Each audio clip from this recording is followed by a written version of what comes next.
Welcome to the Energy Talks podcast. I'm energy journalist Markham Hislop, and my guest today is Angella MacEwen. She's a senior economist with the Canadian Union of Public Employees and the author of a very interesting Substack, Social Economics. So, welcome to Energy Talks, Angella. Thanks for having me. It's really nice to chat with you about this. Well, this is interesting. And since you are the first guest on Energy Talks in our new format, so I'm going to explain that to the audience.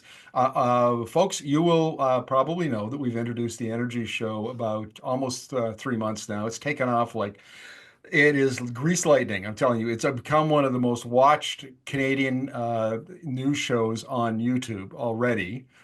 So what do we do with the podcast, Energy Talks? So what we've done is the Energy Show is going to be about news stories that are in the news cycle. So an announcement happens, we get an expert on to comment on it, that sort of thing. We're going to be explaining the news. The podcast, Energy Talks, we're going to do more in-depth, casual, nerdy, technical kinds of things. So to explain the story behind the news stories that we've done on the Energy Show. So I hope that's clear, and if not, it'll become clear over time.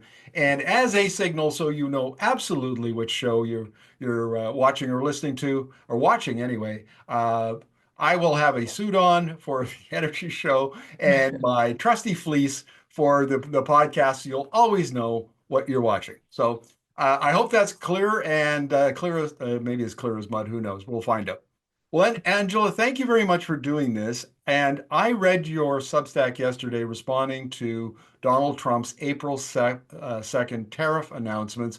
And it was a very good explainer piece. And that's why I wanted to have you on here. So let's talk about what he announced, because from the Canadian perspective, he didn't put any new tariffs on, but he Right. essentially left what was he left that in place. Is that correct? Yeah. So he left that in place, but he did put in the announcement yesterday sort of a clause that said if those tariffs are ever lifted, then tariffs of 12% will come into effect under that order. So there's kind of like a backstop in that order. Um, of lower tariffs than we currently have right now, but we would still have tariffs under this new order if for whatever reason he decides to remove the current national emergency tariffs that he has Okay. under Okay, place. so he declared national emergency tariffs, 25% on most of what gets produced, exported from Canada into the United States. If for some reason he decides to lift the national emergency tariffs, Yeah, then the 12% tariff under the new yeah, executive order comes into play. exactly. And under both of those rulings, um, so under the one that's currently in effect, the national emergency, energy products, and potash face a lower rate of 10%. And under the new order, they would be exempt from that 12%. So energy products, and potash, if the national emergency tariffs are lifted, would have no tariff rate on them. And then all of these are subject to rules of origin under the North American Free Trade Agreement. Each country calls it something different. Canada calls it CUSMA, and the United States calls it USMCA. Um, and so, if you can prove that your good um, meets the standards of originating in North America, then it won't face any of these tariffs. But only 38% of Canada's exports to the US right now qualify for this preferential tariff treatment. So most of what we export to them isn't, compliant with the rules of origin. Um, it's a question of can businesses quickly adapt in order to meet that requirement? One of the things that became apparent when I was looking at the American business responses to the original tariffs was confusion reigns. Yeah. It's just utter chaos.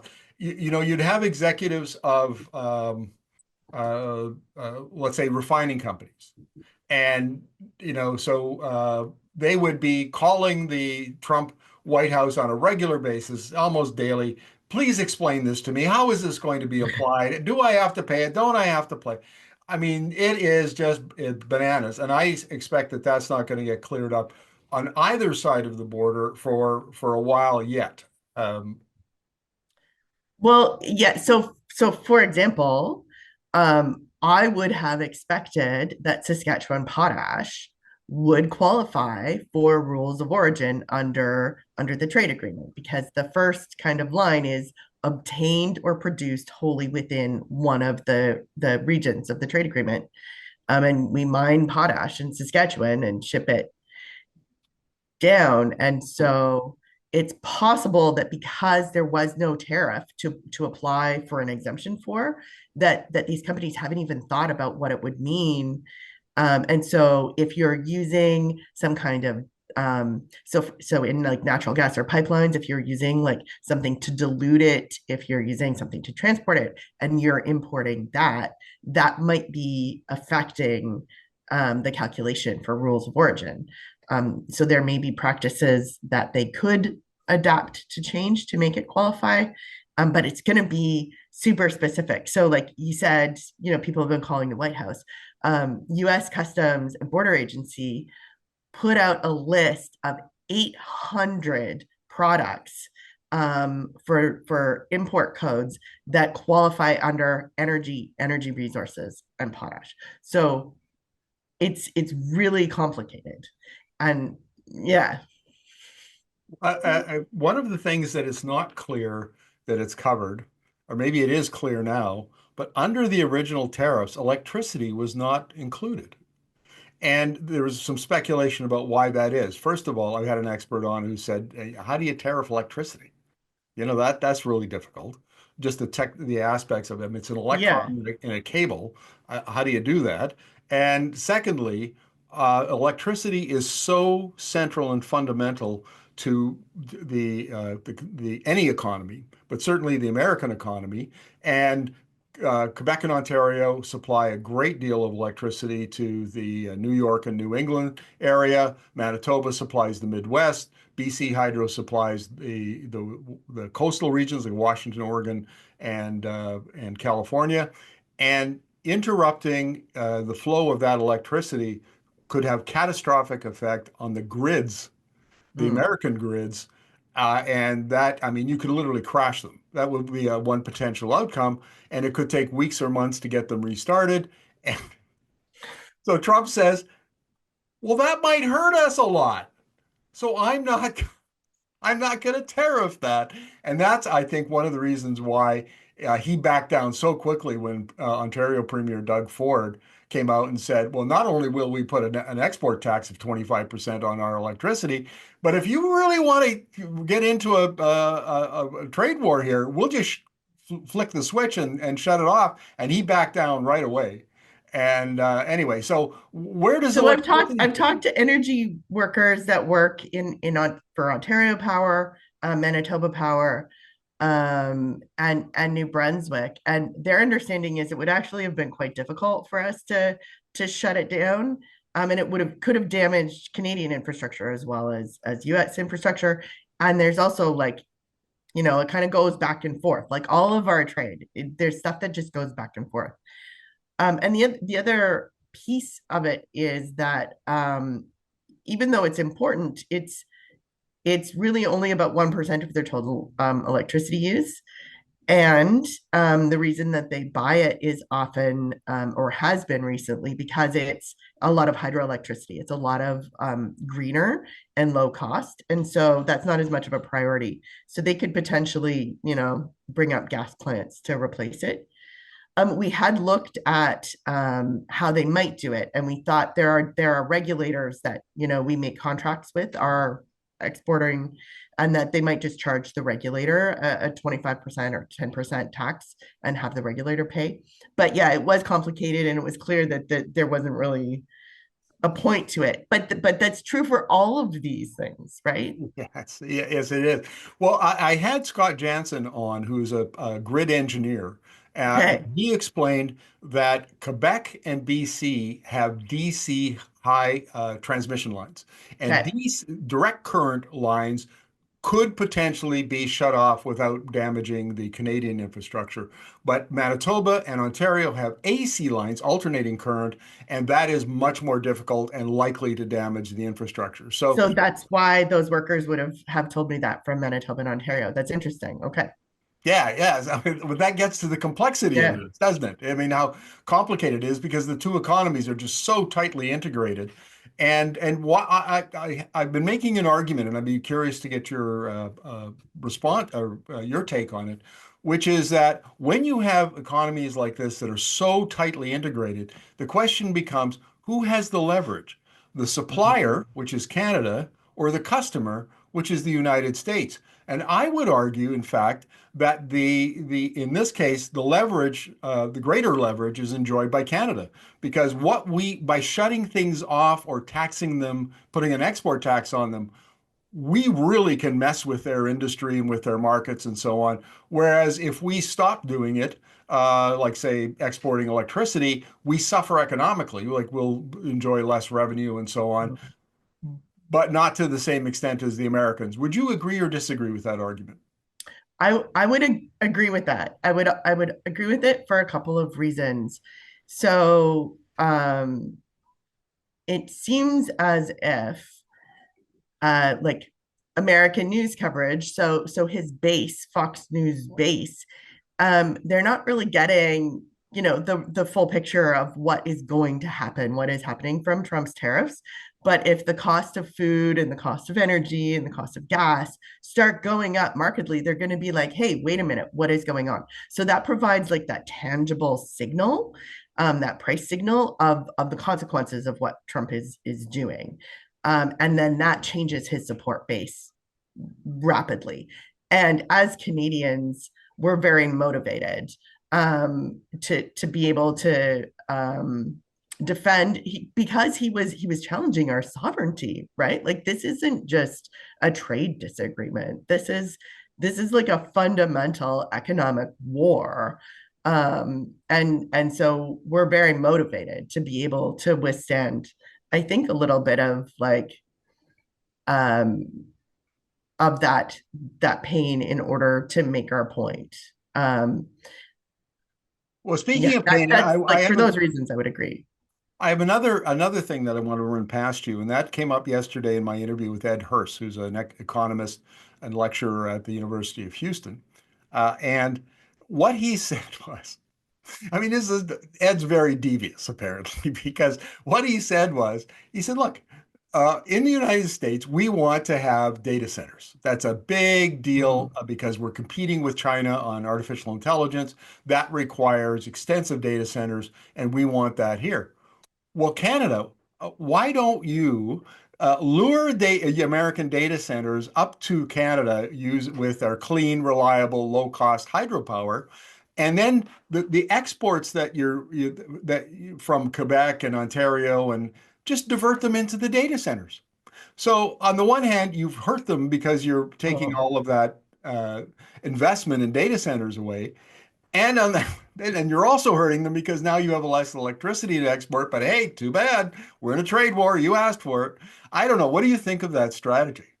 I think that's very creative. This is another thing that my colleagues and I have been wondering about is that might be more efficient than turning off the power is finding other customers for our electricity, and having provinces spend more money on implementing electric vehicle charging infrastructure and that type of thing. So I think that's exactly along those lines, data center infrastructure. Um, yeah, I think that's very creative and exactly the type of thinking that we should be doing. What do we have a natural advantage in? Because data centers operate better in cooler climates as well, Yeah. right? So we have space, we have a cool climate, we have low cost electricity, we have really smart people that understand IT. Like we have people that can operate. I don't imagine there's a huge number of jobs operate in a data center, but like we have all of the expertise that you would need to do that. Yeah, and it also data centers require water because they have to cool Oh the yeah. computers, and we have a lot of, a tremendous amount of fresh water. Here's another thing, and this is I'm going to be talking, audience, I'm going to be talking a lot in the next little coming months about Canada 2050, because this is a campaign that we're going to launch here in the next day or two. And it has a three-part strategy that we're proposing. One is add value to natural resources, electrify everything you can, particularly Yeah. the processing and the extraction and processing of natural resources, and then build all the infrastructure out to support that, including expanding power sectors, building energy corridors, all of that stuff, and put it all together. And I think it's an interesting strategy, and we're hoping that politicians and so on will pick that up. So that the idea of data centers fits in exactly with the Canada 2050 strategy, Angela. But there's something that Carney said the other day, and I did do an interview with Tom Kemeny from the Monk School of Public Policy, Okay. because Carney's an economist. And Yeah. he said, we're going to talk about the backward integration of minerals and other resource industry into the auto industry. And of course, anybody who works in economic development theory knows that you use those big industries as what they call growth poles, and then you exploit the backward linkages, the forward linkages, where you take that resource and you do some further processing to it, and the technology linkages. So even, and the reason I bring this up is you mentioned the data centers might not have a lot of jobs, but it might be the supply chains. Yeah. That might be, and the technology linkages into our technology sector that might really be the benefit more than so creating jobs with data centers. Yeah, absolutely. And historically, Quebec has been better at doing this than other Canadian provinces, doing linkages back and forth. It's what the left has suggested Canada do is be more thoughtful in terms of thinking about those linkages and building the infrastructure that they would require. Yeah, my concern with Carney is the stuff that he's announced so far is mostly around financing the private sector and not directly funding public infrastructure. And so when that happens, the infrastructure that get built is the stuff that's going to benefit a specific company, not the broader economy. So we do want sort of some thoughtfulness at the sort of pan Canadian level about what infrastructure would benefit the broader economy and help support those linkages. And it's not like there is an economic theory or economic analysis that backs up that approach, because Mariana Mazzucato, who's a kind of a Exactly. U.S. British, she's kind of a rock star in the economics world, and the British Columbia government has already contracted with her a few years ago to help them put their strategy together. But she says in her book, The Entrepreneurial State, that the government in the United States, for example, has always played a big role in fostering, well, first of all, science and research, and then taking the technologies that are developed on the bench and then putting them into early stage demonstration projects, pilot projects, and then scaling them up to commercialization. And she says, let's just recognize what's really happening, where the government is already playing a role in industrial strategies, industrial policies, and just recognize it and use it more. And that's really kind of what you're arguing for here, is doing now what Europe does, what China does, what other Asian, what Biden was doing in the US very explicitly with industrial policy, and applying that to whatever Canadian government strategy we have, instead of just doing the same old thing we've done for 40 years. Exactly. And we could do it like the US invests a lot of money in research and they're cutting it back now, but their private sector, like iPhones wouldn't exist without research that was done at Department of Energy labs. And the glass on that's not breakable. Hey, sorry, the cat is playing with a picture on the wall. Um, yeah, the glass that is not breakable and very thin and lightweight that makes huge money for the private sector was funded by the public sector for a really long time. And you don't necessarily know what's going to pay off. So you kind of have to fund a lot and just hope it pays off, which is the US can do at scale, right? But we could focus on specific sectors like pharmaceutical research that we have like a long history of being good at. And like IT science. We've done some of this. Like Trudeau had those sectors where he was focusing on AI, but it was a little timid and we haven't been doing it for that long. So yeah, think about scaling up. research in the sectors that we have strengths in, and like all of those linkages back and forth. The other piece that's really important, I just want to say, is that post-secondary education across Canada are facing funding shortfalls because of the change of rules around international students. And so this is the worst time for that to be happening, when we need to be scaling up post-secondary education and research and all of that funding. So that's another piece of that linkage puzzle that I feel like is getting missed in the national narrative. Yeah, that's a really good point. And just to circle back to the tariffs, you made the argument in your Substack that more Section 232 tariffs are likely to come. And could you explain that for us? Yeah, so the Trump has relied on two pieces of legislation to implement his tariffs, and the steel and aluminum tariffs and the auto tariffs that come into effect today are under Section 232 of oh goodness, what is it? I've got it. I've got it It's here the because I copied. 1962 Trade Expansion Act, and so it says that there's some national emergency, and so he has authority under that act to implement tariffs. And in the order yesterday, there was a clause that said, these tariffs shall not apply to any future tariffs under Section 232. And when Kearney spoke, when he came out, he said that he did expect that they had kind of been briefed in their conversation. He did expect them, probably forestry, wood products, that type of thing, potentially pharmaceuticals, potentially other things. Trump has been rambling about various Canadian things, like the French language requirement, Gary. dairy's a big one. He's never going to get movement on that during an election. They would lose Quebec. So there, none of the parties are going to move on dairy, even if they secretly want to. Um, but yeah, dairy's the big one where we have quota protections for dairy. Um, and but also the value added tax, the GST, he claims that's a trade barrier, and that we have advantages in various sectors, potentially copper.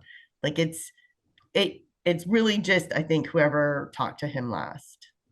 Yeah, I would agree. And I want to make a point about dairy because I see a lot of my economists that I follow on social media really, really railing against the dairy tariffs. And I want to make a point here. 35 years ago, I worked for a member of parliament, and Ray Funk was his name, and he was from the prairies, and he was rural economic development cooperatives was his critic area. And he made the point because he was a farm kid himself.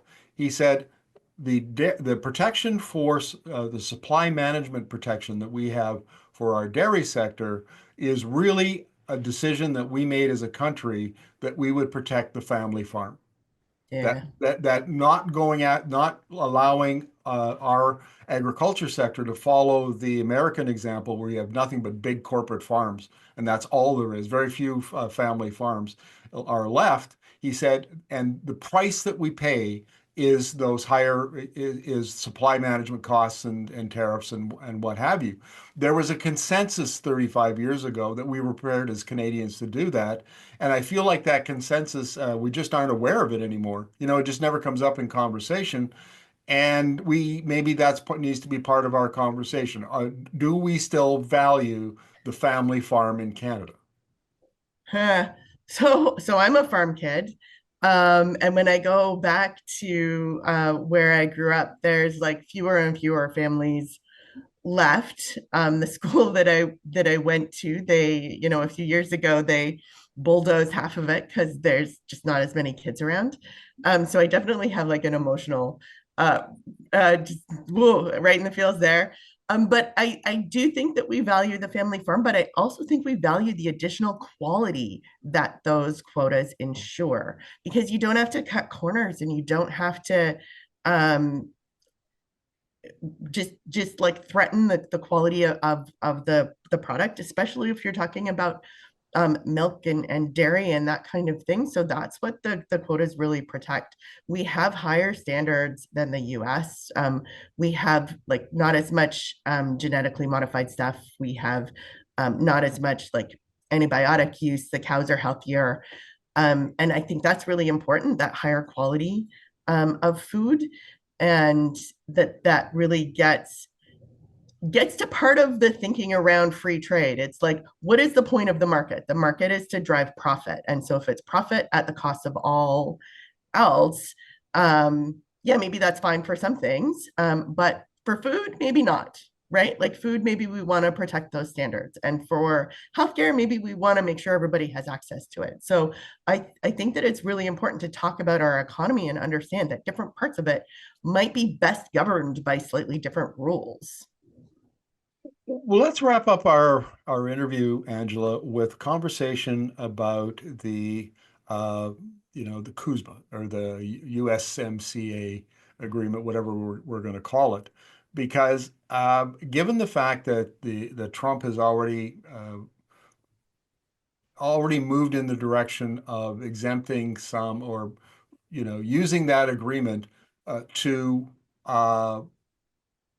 as part of his tariff war. I'm struggling a little bit here because what I'm getting at is the complexities of this agreement and how it plays into the tariff war or doesn't play into the tariff war. And then, of course, there's the conversation that Mark Carney, who's still prime minister, had with Trump, where they talked about after the election that the new government will sit down and renegotiate the USMCA. And that adds a whole nother layer of complexity here because then, do the rules change again? Or are we still, Yeah. I don't know. I mean, what's your take on all of that? Yeah, I mean, I think Donald Trump has kind of proved himself unreliable, because even though goods that are rules of origin compliant are exempt from this tariff, implementing those 25% tariffs basically ignores the trade deal, right? We negotiated, we sat down, and Canada gave up some things in order to get access to the US, and the US gave up some things in order to get access to Canada. So like we sat down and we hammered out a deal, and then he just, you know, changed the rules, and keeps changing them, right? So that is like that has already affected business investment in Canada from the US, and it is likely to permanently affect business investment in Canada and the US. So I would seriously question the value of sitting down with Donald Trump to renegotiate a deal, unless you're just like drawing things out. I would not be quick to come to any new agreement with him because he's shown he doesn't respect the agreements. Um, I'd like to yeah, make a like, point. I want to make a point here, Angela, because I watched his announcement yesterday. It was an hour long, and um, I don't know how to put this delicately or diplomatically, but to say that he rambled would be the mm, understatement of the century. mm, I mean, the man cannot put together a coherent sentence, no. let alone a coherent paragraph or a coherent argument. And if Donald Trump is the one who is directing the trade war and the negotiations and tariff revamping, how do you negotiate with somebody who really is brings the attention span of a toddler and the IQ of I don't know. I mean, how do you do that? No, That it was supports your argument to not negotiate. exactly. It was nearly impossible last time. The federal government did a fantastic job of, you know, building relationships with U.S. governors and U.S. Businesses to try to pressure when we were originally negotiating NAFTA. But he was looking to get reelected that time. Several commentators have pointed out that his dementia, he likely has dementia, and it has probably advanced. And he probably isn't looking to get reelected because he's kind of blowing stuff up in a way that says he doesn't think he's going to have to face voters again. And so that's not who you want to be negotiating anything with, right? So yeah, if it's a stalling tactic, that's fine, but I wouldn't be in a rush to come to any kind of agreement with this guy. Wait for the next one. And the trade agreement that we currently have is up to be like reevaluated, but we have 10 years to do that. It doesn't expire for 10 years, so we're good. One quick thought, and and that is about Carney, because I kind of like his his linkage strategy. I think Yeah. that's a really good strategy. But the criticism has been made that he's a technocrat, and technocrats, rather than bold policy, which you think we, if we're going to reimagine our economy, that you think that you would need bold policy, he tends to, instead of pulling a couple of policy levers, he likes to nudge levers. Mm. And this doesn't seem to be a time to nudge. This seems a time for bold. Yeah, I would agree. If you look at the actions that he took as governor of the Bank of Canada, um, and in the private sector, and it's consistent with this, under Trudeau, that was more their policy style as well, was to do nudges and have little subsidies here or little tax credits there or whatever. And they really believed that nudging worked. And it didn't work before, and now it's definitely not going to work. We really do need, I think, a different way of doing things and some pretty bold moves in order to move the needle. That's one of the reasons why we're going to launch Canada 2050 is because I know people who are familiar with Trudeau and some of the inner circle in the Liberal Party. So assuming that they're leading in the polls now. So let's Yeah. assume for a moment that Carney the Liberals are reelected, Carney becomes Prime Minister again. Then they're kind of floundering and looking around for ideas. This is what I'm told. And talking to groups like whether it's labor or business or the provinces, come forward with ideas. We need ideas. Well, if they're going to need ideas, the people ought to present ideas. Not just interest groups, not just self-interested premiers like Doug Ford or David Eby or Danielle Smith. And so, we need people whose taxpayers will be funding this to step up. And that's one of the reasons why we think the Canada 2050 is a important contribution to the conversation. Yeah, I think that's super important. There are going to be well-connected people who can see how they personally can benefit from this moment, and we need something broader than that. I think we need a broader movement showing a broader public benefit to our response, because I think we can come out of this stronger. I think we can build something better. Well, Angela, thank you very much for this. It's been a very insightful conversation, and I understand the tariff situation, the technical part of it much better. So thank you. You're welcome. Thank you.